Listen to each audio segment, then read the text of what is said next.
Buongiorno, sempre da Francesca Benvenu di Studio D.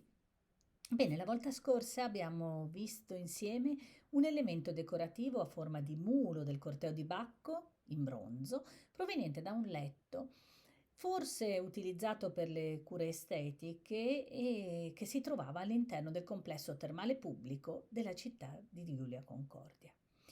Ma adesso vorrei parlarvi un po' di più di questo complesso termale che venne ritrovato negli anni '80 da Pierangela Croce da Villa durante gli scavi proprio dell'area nord-orientale della cittadina.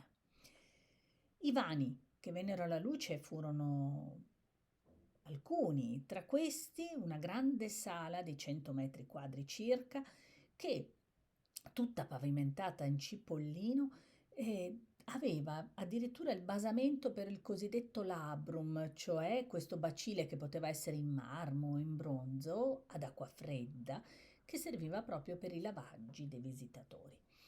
E dalla parte opposta di questa sala, invece, un alveus, cioè la vasca ad acqua calda, per ospitarne i bagni di questi antichi cittadini di Giulia Concordia.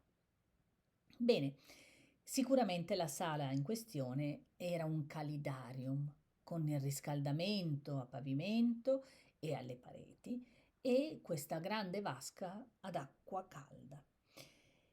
Alle pareti degli affreschi di straordinaria bellezza che presentavano delle architetture o dei paesaggi. E nell'abside, dove è raccolta questa vasca, delle scene invece con degli atleti e delle figure femminili, forse delle Nereidi, cioè le figlie di Nereo, le grandi seguaci del corteo di Poseidone, del dio Poseidone. Era una Nereide anche la moglie, la sposa di Poseidone, Anfitrite. Bene, questa, accanto al Calidarium venne alla luce anche un tepidarium e un corridoio porticato forse adibito a palestra. Altri vani poi seguivano vicini, per indicare che le terme non erano grandissime, ma sicuramente un luogo di ritrovo importante per la colonia di cittadini romani di Giulia Concordia.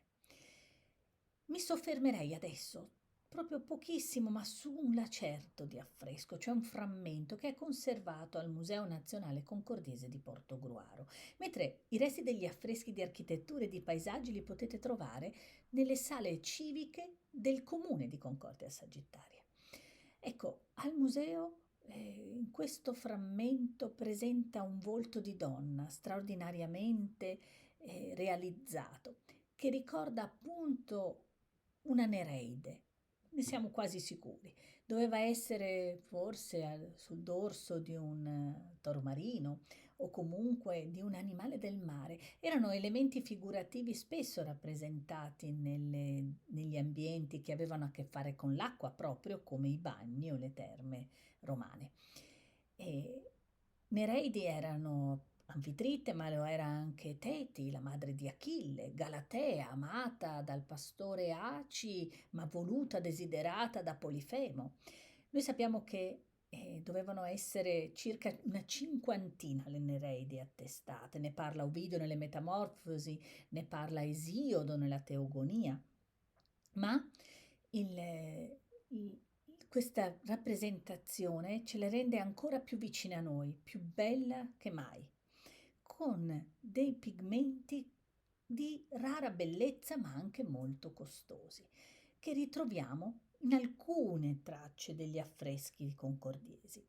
Ed è per questo che io vi invito, come sempre, a raggiungermi non appena si potrà al Museo Nazionale Concordiese di Portogruaro per vedere da vicino questi e altri reperti straordinari.